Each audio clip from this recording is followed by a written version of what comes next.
You stared at the doctors as your breath caught in your throat. You almost wished that you could choke on it, as even that would be better than talking right now. Strange shadows still flurried against the walls and throughout your vision. There were ideas left over from somewhere that you'd gone, but were there no longer. You shook your head, signaling that you couldn't remember anything, but you didn't feel very convincing, and the doctors lingered for a moment, as if you might change your mind. Their blinks tapped in rhythm to the heart monitor's beeps, as they continued to stare at you. One of them, who appeared to have some sort of authority or rank, looked particularly interested in what you weren't saying. The tip of her mouth gently curled into a half smile. It felt like she knew you were lying. "Well," she said suddenly, breaking the silence, "no need to bother you any further, right, gentlemen, ladies? Let's let the captain rest." She pointed at a small contraption strapped to the bed handle. "If you need anything, that button will signal the nurse to come in." She nodded at you assuringly. You were curious why she was hurrying them out. No one else noticed, but you did. You listened to the feet against the metal floor as they followed the doctor out. The nurse checked your vitals quickly, asked if you needed anything, and then, just like that, she was gone too. You were alone. It was quiet. That's how it seemed to be going ever since you woke up. Strange periods of quiet and even stranger interactions. You'd been in a bed like this before. Wounds and injuries were just jobs to be done. As you sat, rubbing at the cotton blanket and sheets that were draped over you, you submitted to the feeling that this time, however, it was different. The anomaly attack and the subsequent dream had no explanation. Things like that needed to be talked about, but you looked around the empty room. You weren't even sure who to talk to about all this. You took another pass around the room. There was no television down here at the bottom of the sea, unfortunately, and the walls inside medical were similar to that of the briefing room you'd been in just a few hours ago. White, functional. Except in this room you noticed that a chair had been pulled up next to your bed. You stared at it and wondered if someone had been sitting by you. The doctor? A concerned crewmate? The idea that someone had come to visit you made you feel slightly less disconnected from your environment. Even just a thought of warmth helped you feel more comfortable. You thought about your Weaver crew. They probably didn't feel particularly fond of you right now. At least, you wouldn't feel particularly fond of the person that led you straight into the rage of a strange, unknown creature. Your thoughts turned to the diver who had been attacked. Surely he would ask for time off. You laughed as you realized you should probably take time off, but you wouldn't. They'd ask if you were fine, and you would say yes, although that wouldn't quite be the truth. Even now, you questioned your well-being. Your eyes were playing tricks on you for brief moments at a time. Small plumes of smoke rising from sink faucets and yellow eyes reflected in the screens of medical monitors. Occasionally, you'd see pictures of your home Swarwick, and then, after a few blinks, the photos would return to their original black and white hues, featuring various startup office buildings of vital flourish. As time went on, these odd apparitions began to leave you alone. You thought about calling the nurse several times, but you were concerned that doing so would force you to talk about what you saw, and you weren't ready to discuss it. You could barely discuss it with yourself. As the night went on, rest finally found you, and you were able to sleep. It was comforting to know that no one could visit you during the night hours, that there would be no more questions, that you could figure out how to report your dream, as well as the odd hallucinations, after you were refreshed. You were safe here, and that wasn't a feeling that came easily to you. However, safety is something fleeting, and it only takes a few words to make it run. "I'm surprised you're sleeping," someone whispered.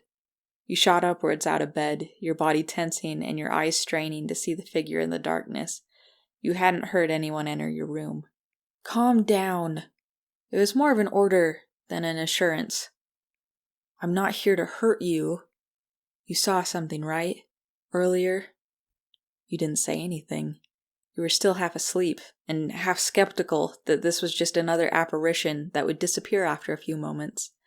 The apparition, a woman, was not disappearing, however. If anything, she appeared more determined to speak her mind. Look, I saw something too. Most people can't, but we're sort of special in that way. You asked her who she was. She disregarded your question completely as she continued talking. Her voice was deep, thick. Every word felt earnest. Lottie, right? The smoke? The workers. I usually see my dad at a metal factory. And the eyes, right? They're always so big. So much bigger than ours. You can just tell. It knows so much. You tried again, asking her what her point was, why she was telling you all this. You reached for the button that would alert the nurse to come to your room, trying to emphasize your point. Hey, hey, hey, she tried to soothe. Easy, all right? Easy. I can give you answers. You lowered the button, though it was still in your hand. She held both straps of what looked like large overalls with her large, chunky gloves. Was she in engineering? I knew everyone who was coming on board, she said. And I knew who was from Lottie.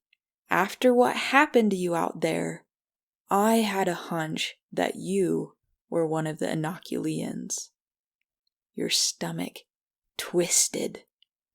You hadn't been referred to by that title since you'd been living as a civilian in Lottie, and being called that by someone could mean several things. Considering that you were being approached by a suspicious stranger in the middle of the night, you were sure that something terrible was happening. Again, you demanded to know why she was talking to you, why she knew about these things. More later, Captain, she said. We'll talk again soon. This never happened, understood? There's several of us on the ship, and we can keep you safe. You cannot trust Vital Flourish. They want to kill them, and we have to stop them. This is your warning. She turned to sprint out of the room, and you tried to bolt after her, forgetting that you were tied down by several IVs and cords. There were many uncomfortable tugging sensations, pricks of pain, and sudden whines and alarms from machines. She was gone. Blood was trickling down your arm. You didn't notice. The doctor from earlier ran in, dismayed by your state. Sit down! Now! She ran to you. You stared at her.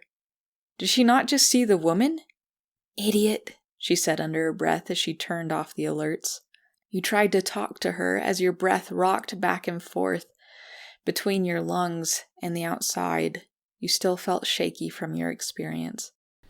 The doctor began getting some supplies out of a cupboard and then returned to your bedside.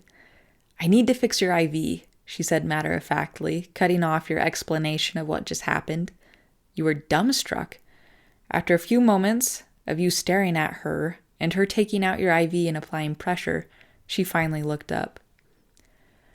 The security cameras were turned off for the past 10 minutes and will remain off for another 5. Please don't talk to anyone about this. There's no proof, do you understand? We need your help and, honestly, you need ours. Terrible things are happening. You asked her what things. We can't explain everything tonight. We could only cut security for so long. Just know that you're one of the inoculeans. She went and retrieved a new IV and measured it just above the original insertion point. You felt the prick of the new IV. She taped down the cord and continued saying, That in and of itself puts you on our side. She smiled sincerely. Whatever she was talking about, she thought it would make you feel better. It didn't, though, especially as you realized you were getting drowsier. You must have made a face because she answered you before you could ask a very important question. No harm done, she said gently. Just something to help you sleep. I added it earlier, when I turn the alarms off on your monitors. I'll make sure no one comes to bother you tonight. If you need anything in the morning, my name is Susan Malios." She nodded again, assuringly, and then left you alone in the room. None of this made you allies.